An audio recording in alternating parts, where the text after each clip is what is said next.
یہ حضرت حذیفہ رضی اللہ تعالیٰ عنہ کی روایت ہے. وہ فرماتے ہیں کہ نبی کریم صلی اللہ علیہ وسلم جب رات کے وقت اپنے بستر پر تشریف لے جاتے تو اپنا ہاتھ اپنے رخسار کے نیچے رکھ لیتے تھے. اپنا ہاتھ اپنے رخسار کے نیچے رکھ لیتے تھے. پھر یہ دعا پڑھتے تھے یا یہ الفاظ فرماتے تھے کہ اللہم بسمک اموت و احیا، اور بعض روایتوں میں اس کے برعکس کہ اللہم بسمک احیا و بک اموت، یہ الفاظ استعمال فرماتے تھے کہ اللہ میں آپ کے نام سے مرتا ہوں، آپ کے نام سے جیتا ہوں. پچھلے جمعہ میں دوسری حدیث گزری تھی کہ اس میں ایک نسبتاً طویل دعا منقول تھی کہ اللہم اسلمت نفسی الیک ووجہت وجہی الیک والجأت ظہری الیک رغبتا ورہبتا الیک لا ملجأ ولا منجا منک الا الیک اللہم آمنت بکتابک الذی انزلت وبنبیک الذی ارسلت. پچھلے جمعہ میں یہ دعا گزری تھی. اور اس حدیث میں یہ فرمایا گیا کہ یہ الفاظ فرماتے تھے اللہم بسمک احیا و بک اموت یا اللہم بسمک اموت و احیا. دونوں دعائیں حضور نبی کریم صلی اللہ علیہ وسلم سے ثابت ہیں سوتے وقت پڑھنے کے لیے. اور کبھی یہ دعا پڑھ لی کبھی وہ پڑھ لی، اور اگر دونوں کو جمع کر لیا جائے دونوں پڑھ لی جائیں تو اور بھی اچھا. یہ دوسری دعا بہت ہی مختصر ہے، اللہم بسمک اموت و احیا. یاد رکھنا بھی اس کا آسان ہے، اللہم بسمک اموت و احیا. اے اللہ آپ ہی کے نام سے جیتا ہوں، آپ ہی کے نام سے مرتا ہوں. تو سوتے وقت توجہ دلا دی ان الفاظ کے ذریعے کہ نیند بھی ایک چھوٹی موت ہے. نیند میں جب انسان ہوتا ہے تو دنیا واقعہ سے بے خبر ہو جاتا ہے، جیسے کہ مردہ ہو جاتا ہے. تو اس چھوٹی نیند کے وقت اس بڑی نیند کا احساس کیا جائے، اس کو یاد کیا جائے.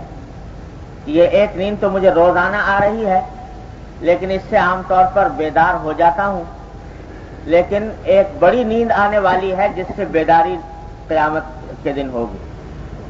تو اس کا استحضار کیا جائے، اس کو یاد کیا جائے اور اللہ تبارک و تعالیٰ سے اس بارے میں مدد مانگی جائے کہ اللہ آپ ہی کی مدد سے آپ ہی کے نام پر میں جیتا ہوں اور مرتا ہوں.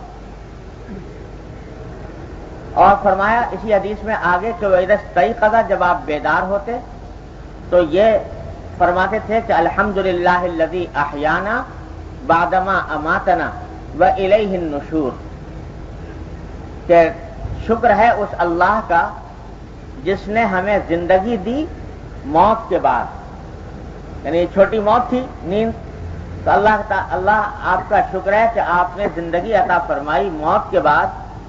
وإلیہ النشور، اور بالآخر اسی کی طرف لوٹ کر جانا ہے ایک دن. یعنی آج تو یہ موت آئی، چھوٹی موت تھی اور اس سے بیداری ہو گئی، زندگی کی طرف واپسی ہو گئی، لیکن بالآخر ایک ایسی نیند آنے والی ہے کہ جس کے بعد واپسی اللہ تبارک و تعالیٰ ہی کی طرف ہوگی، اس دنیا کی طرف نہیں ہوگی.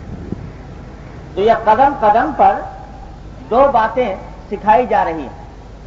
ایک تو وہی جس کا ذکر پچھلی مرتبہ کیا تھا کہ اللہ جل جلالہ سے تعلق، اللہ تبارک و تعالیٰ کی طرف رجوع الی اللہ اور تعلق مع اللہ، اس کی تعلیم دی جا رہی ہے کہ قدم قدم پر اللہ کو یاد کرو، قدم قدم پر اللہ کا ذکر کرو.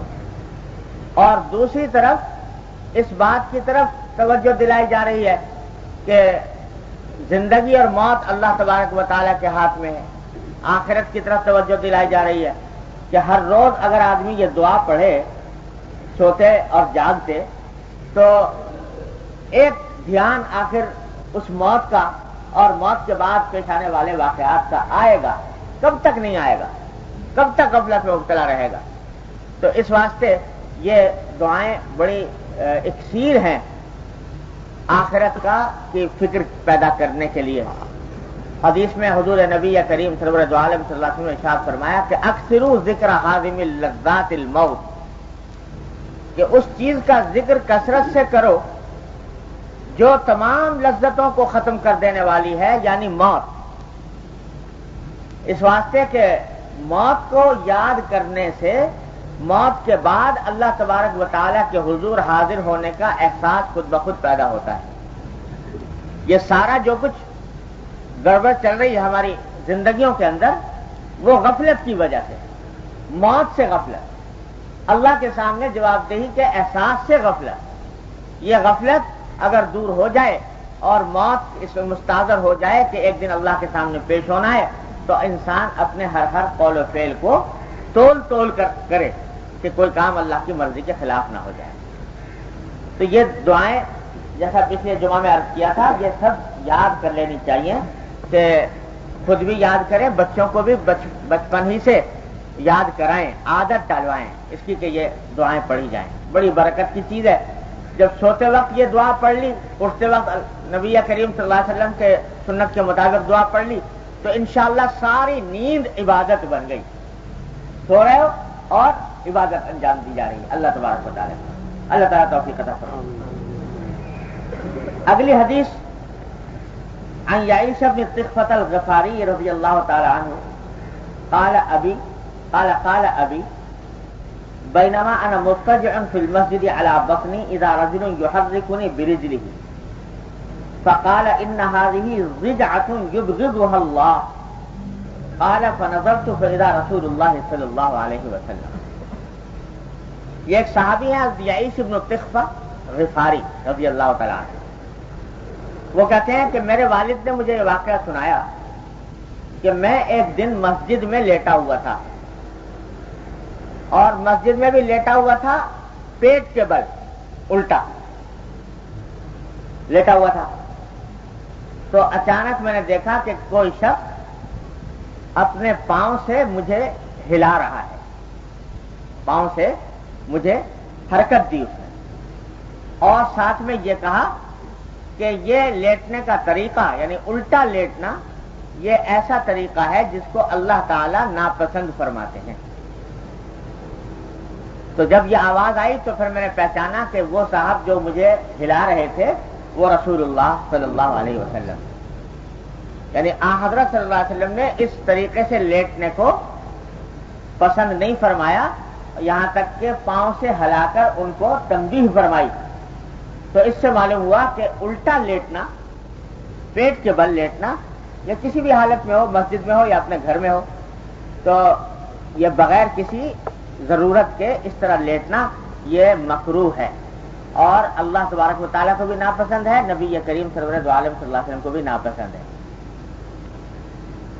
تیسری حدیث ہے عن ابی ہریرہ رضی اللہ تعالی عنہ عن رسول اللہ صلی اللہ علیہ وسلم قال من قعد مقعدا لم يذكر الله تعالى فيه كانت عليه من الله ترة ومن اضطجع مضجعا لا يذكر الله تعالى فيه كانت عليه من الله ترة۔ حضرت ابو ہریرہ روایت کرتے ہیں رضی اللہ تعالیٰ عنہ کہ رسول اللہ صلی اللہ علیہ وسلم نے ارشاد فرمایا کہ جو شخص کسی ایسی مجلس میں بیٹھے جس میں اللہ کو یاد نہ کیا گیا ہو، اللہ کا کوئی ذکر نہ آیا ہو، نہ اللہ کا نام لیا گیا ہو، تو آخرت میں وہ مجلس اس کے لیے حسرت کا باعث بنے گی۔ جب آخرت میں پہنچے گا تو اس وقت یہ خیال ہوگا کہ کاش میں اس مجلس میں نہ بیٹھا ہوتا کہ جس میں اللہ کا نام نہیں لیا گیا، حسرت ہوگی۔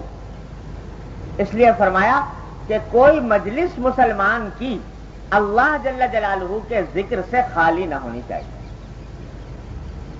اس پر ذرا سا ہم لوگ اپنے حالات کا جائزہ لے کر دیکھیں، گریبان میں منہ ڈال کر دیکھیں کہ کتنی مجلسیں ہماری، کتنی نشستیں ہماری وہ غفلت کی نظر ہو جاتی ہیں، اور اللہ تبارک و تعالیٰ کا ذکر یا اللہ تبارک و تعالیٰ کے دین کی کوئی بات یا اللہ تعالیٰ کا نام اس میں نہیں آتا۔ سرکار دو عالم صلی اللہ علیہ وسلم فرما رہے ہیں کہ ایسی ساری مجلسیں وبال ہوں گی، حسرت کا ذریعہ بنیں گی، قیامت کے دن. ایک تو پہلی بات یہ ہے کہ یہ جو ہمارے ہاں طریقہ چل پڑا مجلس آرائی کا، کہ ایک مستقل مقصد بنا کر لوگ بیٹھتے ہیں اور فضول باتیں کرنے کے لیے باقاعدہ محفل جمائی جاتی ہے، جس کو کہتے ہیں بھائی آؤ ذرا بیٹھیں گے، تھوڑی سی گپ شپ ہوگی. تو وہ گپ شپ والی مجلس جو ہے وہ فضول، بیکار، بے مقصد اوقات ضائع کرنے والی بات ہے. اور جب مقصد کوئی صحیح ہوتا نہیں، محض وقت گزاری اور محض وقت گزار کر فضول باتیں کرنا، گپ شپ کرنا، تو ظاہر ہے کہ اس میں اللہ تبارک و تعالی اور اللہ کے دین کی طرف سے غفلت تو ہوگی. اس کا نتیجہ یہ ہے کہ اس مجلس میں کبھی غیبت ہوگی کسی کی، کبھی جھوٹ ہوگا، کبھی کسی کی دل آزاری ہوگی، کبھی کسی کی تحقیر ہوگی، کبھی کسی کا مذاق اڑایا جائے گا. یہ ساری باتیں اس مجلس کے اندر پیدا ہوں گی، اس واسطے کہ اللہ سے تو ہو گئے غافل، بیٹھے ہیں گپ شپ کرنے کے لیے. تو اب یہ سب باتیں، سب گناہ اس مجلس کے اندر ہوں گے. اور جائزہ لے کر دیکھ لیں ہماری مجلسیں، اللہ بچائے، اللہ تعالیٰ حفاظت فرمائے، ہماری مجلسیں ان سب چیزوں سے ملوث ہوتی رہتی ہیں. جھوٹ اس میں ہوتا ہے، غیبت اس میں ہوتی ہے، دل آزاری اس میں ہوتی ہے. یہ سب گناہوں کا مجموعہ ہے یہ مجلس. اور اسی کو فرما رہے ہیں نبی کریم صلی اللہ علیہ وسلم کہ جب اللہ کو یاد نہ کیا جائے تو اس وقت میں وہ مجلس حسرت کا سبب بنے گی کہ ہائے ہم نے وہ وقت کیسا ضائع کر دیا. کیونکہ وہاں آخرت میں تو ایک ایک لمحے کی قیمت ہے، ایک ایک نیکی کی قیمت ہے. جب انسان کا حساب و کتاب ہو رہا ہو اور اللہ تبارک و تعالیٰ کے سامنے حضوری ہو تو ایک ایک نیکی کا کال ہوگا کہ ایک نیکی کاش مجھے میرے نام اعمال میں بڑھ جاتی. اس وقت وہ جب تصور کرے گا کہ میں نے اتنا وقت برباد کیا ایسی گپ شپ کی مجلسوں میں، تو اس وقت میں انسان کے لیے حسرت اور ندامت کے سوا کچھ نہ ہوگا. تو سرکار دو عالم صلی اللہ علیہ وسلم جو ہم پر اور آپ پر ماں باپ سے زیادہ شفیق اور مہربان ہیں، وہ توجہ دلا رہے ہیں کہ قبل اس کے کہ وہ حسرت کا وقت آئے ابھی سے اس کا دھیان کر لو کہ یہ مجلسیں حسرت بننے والی ہیں. لیکن ایک بات عرض کر دوں کہ اس کا مطلب یہ نہیں ہے کہ آدمی بس خشک ہو کر رہ جائے، کھردرا ہو کر رہ جائے اور کوئی خوش طبعی کی شگفتگی کی بات نہ کرے. خود نبی کریم سرور دو عالم صلی اللہ علیہ وسلم سے منقول ہے کہ حضرات صحابہ کرام رضی اللہ تعالیٰ عنہ آپ کے پاس بیٹھتے اور کبھی تفریح طبع کی باتیں بھی کرتے تھے. بلکہ حضور اقدس صلی اللہ علیہ وسلم یہ بھی فرمایا کہ استجموا قرائحکم، تم کبھی کبھی اپنی طبیعتوں کو آرام بھی دیا کرو. روح القلوب ساعۃ فساعۃ، اپنے قلوب کو آرام دیا کرو، کچھ خوش طبعی کی بات اور شگفتگی کی بات کرنے میں کچھ حرج نہیں. یہاں تک کہ صحابہ فرماتے ہیں جب بعض اوقات ہم حضور اقدس صلی اللہ علیہ وسلم کی مسجد میں بیٹھے ہوتے، آپس میں گفتگو کر رہے ہوتے، تو جاہلیت کے واقعات کبھی کبھی بیان کرتے کہ ہم جاہلیت کے اندر اس طرح ایسی ایسی حرکتیں کیا کرتے تھے، اور اس میں کچھ لطیفے بھی ہو جاتے، اور سرکار دو عالم صلی اللہ علیہ وسلم سنتے رہتے. اور جب کبھی ایسی بات آتی تو آپ تبسم فرماتے، آپ کے چہرے مبارک پر تبسم آ جاتا.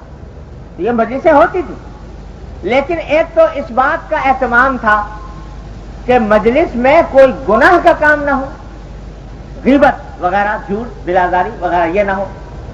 دوسرے یہ کہ ان مجلسوں کے باوجود دل کی لو لگی ہوئی تھی اللہ تبارک و تعالیٰ کے ساتھ، ذکر سے وہ مجلس خالی نہیں تھی. کوئی مجلس اللہ کے ذکر سے خالی نہیں تھی. اب مثلا جاہلیت کے واقعات ذکر کیے، ساتھ میں یہ ہو جائے اللہ تعالیٰ کا کتنا بڑا کرم ہے کہ اس نے ہمیں اس ضلالت سے، اس گمراہی سے، اس تاریکی سے نکال دیا. تو کوئی مجلس ذکر اللہ سے خالی نہیں. زبان سے خوشطبی کی باتیں بھی ہو رہی ہیں، مذاق بھی ہو رہا ہے، شگفتگی کی بات بھی ہو رہی ہے، لیکن دل کی لو لگی ہوئی ہے اللہ تبارک و تعالیٰ کے ساتھ.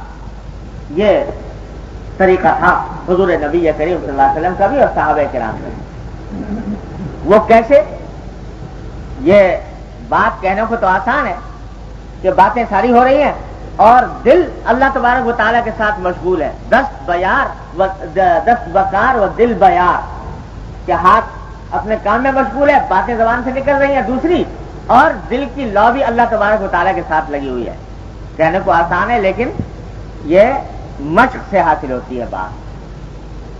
حضرت حکیم الامت مولانا تھانوی قدس اللہ سرہ کا یہ ارشاد میں نے اپنے شیخ حضرت ڈاکٹر صاحب قدس اللہ سرہ سے بارہا سنا کہ فرماتے تھے حضرت حکیم الامت قدس اللہ سرہ کہ یہ بات سمجھ میں نہیں آتی تھی کہ وہ ذات والا صفات نبی کریم صلی اللہ علیہ وسلم کی جس کا ہر آن اللہ جل جلالہ سے رابطہ قائم ہے، وہی آ رہی ہے، ملائکہ نازل ہو رہے ہیں، اللہ تبارک و تعالیٰ کے ساتھ ہم کلامی کا شرف حاصل ہو رہا ہے. اس جلیل القدر مقامات پر جو فائز ہیں وہ اپنے اہل و عیال سے دل لگی کیسے کر لیتے ہیں، وہ اپنے اہل و عیال سے دنیا کی باتیں کیسے کر لیتے ہیں، جس ذات کا رابطہ اللہ تبارک و تعالیٰ سے اس طرح جڑا ہوا ہے. حضوری کا یہ عالم ہے. حضوری کا عالم یعنی اللہ تبارک و تعالیٰ کے سامنے جیسے حاضر ہیں ہر وقت. یہ جب کسی پر طاری ہوتا ہے تو میرے بزرگ حضرت شیخ مولانا مسیح اللہ خان صاحب رضی اللہ عنہ فرمایا کرتے تھے کہ حضوری کا عالم بعض بزرگوں پر اس طرح ہوتا ہے کہ وہ پاؤں پھیلا کر لیٹ بھی نہیں سکتے. اس واسطے کے ذہن پر ہر وقت یہ ہے کہ ہم اللہ تعالیٰ کے سامنے ہیں، پاؤں کیسے پھیلائیں. یہ عالم طاری ہو جاتا ہے حضوری. لیکن حضور نبی کریم سرور دو عالم صلی اللہ علیہ وسلم کو دیکھتے ہیں کہ آپ کیا وہی نازل ہو رہی ہے، ملائکہ آ رہے ہیں، اللہ تعالیٰ کے ساتھ تعلق قائم ہے، پھر بھی حضرت عائشہ صدیقہ رضی اللہ تعالیٰ کے ساتھ خوشطبی کی باتیں بھی کر رہے ہیں. رات کو کہانی سنا رہے ہیں حضرت عائشہ رضی اللہ تعالیٰ کو کہ 11 عورتیں تھیں اور ان 11 عورتوں میں آپس میں یہ معاہدہ ہوا کہ ہر ایک جو ہے وہ اپنے شوہر کی کیفیت بیان کرے کہ اس کا شوہر کیسا ہے. تو ہر عورت نے اپنے شوہر کا حال بیان کیا، کسی نے یوں کہا کسی نے یوں کہا. 11 کی 11 عورتوں کے بنائے ہوئے حالات حضرت عائشہ کو بیان فرما رہے ہیں سرکار دو عالم صاحب. تو حکیم الامت فرماتے ہیں کہ سمجھ میں نہیں آتا تھا پہلے کہ جس ذات کا اللہ تبارک و تعالیٰ کے ساتھ اس درجہ تعلق قائم ہو وہ حضرت عائشہ اپنی ازواج مطہرات کے ساتھ یہ ہنسی دل لگی کی باتیں کیسے کر لیتے ہیں. لیکن پھر بعد میں فرمایا کہ الحمدللہ اب سمجھ میں آنے لگا، اب سمجھ میں آ گیا کہ دونوں باتیں ایک ساتھ جمع ہو سکتی، کہ دل لگی بھی ہو رہی ہے اور اللہ تبارک و تعالیٰ کے ساتھ تعلق بھی قائم ہے. کیوں؟ اس واسطے کہ وہ دل لگی بھی در حقیقت اللہ ہی کے لیے ہو رہی ہے، وہ خوشطبی بھی در حقیقت اللہ ہی کے لیے ہو رہی ہے کہ اللہ تبارک و تعالیٰ نے میرے اوپر حق واجب کیا ہے کہ میں اس وجود کا دل خوش کروں، اور اس کی وجہ سے ہو رہی ہے. تو اللہ تبارک و تعالیٰ کے ساتھ رابطہ بھی قائم ہے اور اس دل لگی کی وجہ سے وہ رابطہ ٹوٹتا نہیں، کمزور نہیں ہوتا، اس میں نقص نہیں آتا، اس میں کمی نہیں آتی اور اضافہ ہوتا ہے کہ یہ اللہ تبارک و تعالیٰ کے حکم کے تحت میں یہ کام کر رہا ہوں. حضرت امام ابو حنیفہ رحمۃ اللہ علیہ سے کسی نے پوچھا کہ حضرت یہ جب میاں بیوی آپس میں باتیں کرتے ہیں اور آپس میں ایک دوسرے کے ساتھ محبت کا اظہار کرتے ہیں تو اس وقت میں تو ذہن میں کوئی تصور اس بات کا نہیں ہوتا کہ یہ اللہ کا حکم ہے اس واسطے کر رہا ہوں، لیکن کرتے ہیں تو کیا اس پر بھی اللہ تبارک و تعالیٰ سے اجر ملتا ہے؟ تو امام صاحب نے فرمایا کہ ہاں، اللہ تبارک و تعالیٰ اس کے اوپر بھی اجر عطا فرماتے ہیں. اور جب ایک مرتبہ دل میں یہ ارادہ کر لیا کہ میں یہ سارے تعلقات جو کچھ بھی ہیں ان کا حق اللہ کے حکم کے مطابق ادا کر رہا ہوں، تو اب اگر ہر مرتبہ میں استحضار بھی نہ ہو تو ایک مرتبہ جو نیت کر لی گئی ہے انشاءاللہ وہ بھی کافی ہو، وہ بھی کافی ہو. تو اسی لیے ہمارے حضرت فرمایا کرتے تھے کہ جب صبح کو اٹھو تو نماز کے بعد جب اور معمولات وغیرہ اپنے کچھ پڑھتے ہو، قرآن شریف پڑھتے ہو، ایک مرتبہ یہ اللہ تعالیٰ سے معاہدہ کر لو ان صلاتی و نسکی و محیایا و مماتی للہ رب العالمین، کہ اللہ آج دن بھر میں جو کچھ کام کروں گا وہ آپ کی رضا کے خاطر کروں گا، کماؤں گا تو آپ کی رضا کے خاطر، گھر میں جاؤں گا تو آپ کی رضا کے خاطر، بچوں سے بات کروں گا تو آپ کی رضا کے خاطر، سب کام اس لیے کروں گا کہ آپ نے ان کے حقوق میرے ساتھ وابستہ کر دیا۔ اور جب یہ ایک مرتبہ ارادہ کر لیا تو اب یہ سارے کام جو ہو رہے ہیں یہ دنیا کے کام نہیں ہے، یہ سب دین کے کام ہیں، یہ سب اللہ کی رضا کے کام ہیں، ان سے اللہ کے ساتھ تعلق ختم نہیں ہوتا، اللہ تعالیٰ کے ساتھ تعلق اور مضبوط ہو جاتا ہے۔ تو حضرت فرماتے تھے کہ الحمدللہ اب سمجھ میں آنے لگی بات کہ دونوں چیزیں ساتھ جمع ہو جاتی ہیں، کہ یہ بھی چل رہا ہے اور اللہ تبارک و تعالیٰ کے ساتھ تعلق اور مضبوط ہو رہا ہے۔ تو حضور نبی کریم صلی اللہ علیہ وسلم کا یہ معاملہ تھا، یہ سب کچھ ہو رہا ہے اور اللہ تعالیٰ کے ساتھ تعلق رکھا ہے۔ اللہ اور حضرت حکیم الامت قدس اللہ سرہ کے جو تربیت یافتہ حضرات تھے، اللہ تعالیٰ نے ان کو بھی یہی صفت عطا فرمائی تھی۔ میں نے اپنے والد ماجد قدس اللہ سرہ سے بارہا یہ واقعہ سنا، فرماتے تھے کہ ایک مرتبہ حضرت خواجہ عزیز الحسن صاحب مجذوب رحمۃ اللہ علیہ، جو حضرت تھانوی رحمۃ اللہ علیہ کے اکابر خلفاء میں سے تھے، ان کے ساتھ ایک جگہ ہم امرتسر کی بات کر رہے تھے کہ امرتسر میں ایک جگہ جمع ہو گیا، حضرت مفتی محمد حسن صاحب رحمۃ اللہ علیہ کا وہاں پر مدرسہ تھا، تو وہاں پر جمع تھے، تو حضرت مفتی محمد حسن صاحب رحمۃ اللہ علیہ تھے اور خیر محمد صاحب تھے، خواجہ عزیز الحسن صاحب مجذوب تھے، میرے والد ماجد صلی اللہ علیہ وسلم۔ تو رات کو کھانے کے بعد وہ آم کا موسم تھا، سب لوگوں نے مل کے آم کھائے، اور اس دوران آپس میں چونکہ بے تکلفی تھی، دوستی تھی، تو بہت آپس میں بے تکلفی کی باتیں بھی ہوتی رہی۔ اور حضرت مجذوب صاحب شاعر آدمی تھے، شعر بہت عمدہ بہت نفیس کہتے تھے، تو شعر کی مجلس ہوئی، شعر سنائے انہوں نے بہت سے، تقریباً گھنٹہ بھر گزرا اس طرح کہ ہنسی دل لگی کی باتیں ہوتی رہیں، تفریح کی باتیں ہوتی رہیں اور شعر سناتے رہے۔ اچانک اسی مجلس کے دوران حضرت خواجہ صاحب نے فرمایا کہ سوال کیا ہم سے کہ بھائی 1 گھنٹے سے ہم یہ سب باتیں کر رہے ہیں، بتاؤ کس کس کو غفلت ہوئی؟ غفلت یعنی اللہ کے ذکر سے، اللہ کی یاد سے، اللہ تبارک و تعالیٰ کے ساتھ تعلق سے کس کس کو غفلت ہوئی؟ تو حضرت والد صاحب فرماتے ہیں کہ بھائی جب انہوں نے یہ سوال کیا تو ہم نے کہا بھائی یہ تو ہم 1 گھنٹے سے اسی قسم کی باتوں میں ہیں، سبھی غفلت میں ہیں۔ تو اس پر فرمایا حضرت خواجہ صاحب رحمۃ اللہ علیہ نے فرمایا کہ الحمدللہ میں آپ کے سامنے عرض کرتا ہوں کہ اللہ تعالیٰ کا فضل و کرم ہے کہ مجھے غفلت نہیں، اس پورے عرصے میں ہنسی بھی ہو رہی، دل لگی بھی ہو رہی، شعر بھی سنائے جا رہے ہیں، اور وہ ترنم سے شعر سنایا کرتے تھے۔ اب جب ایک مرتبہ شعر سنانے پر آ گئے تو باروں کا گھنٹے گزار دیتے، لیکن کہتے ہیں کہ الحمدللہ مجھے غفلت نہیں ہوئی، یعنی پورے عرصے میں یہ سب دل اللہ تبارک و تعالیٰ کی طرف لگا ہوا ہے، اللہ تعالیٰ کی طرف لگا ہوا۔ یہ کیفیت یہ میں کہہ رہا ہوں آپ سے زبان سے اور آپ سن رہے ہیں، لیکن جب تک آدمی خود گزرے نہیں، مشق نہ کرے تو یہ محض زبانی بات ہے۔ اللہ تبارک و تعالیٰ کی رحمت سے اس کا کوئی حصہ ہم لوگوں کو عطا فرما دے تو پتہ لگے کہ کیا نعمت ہے، کیا نعمت ہے یہ کہ ہر وقت اللہ تبارک و تعالیٰ۔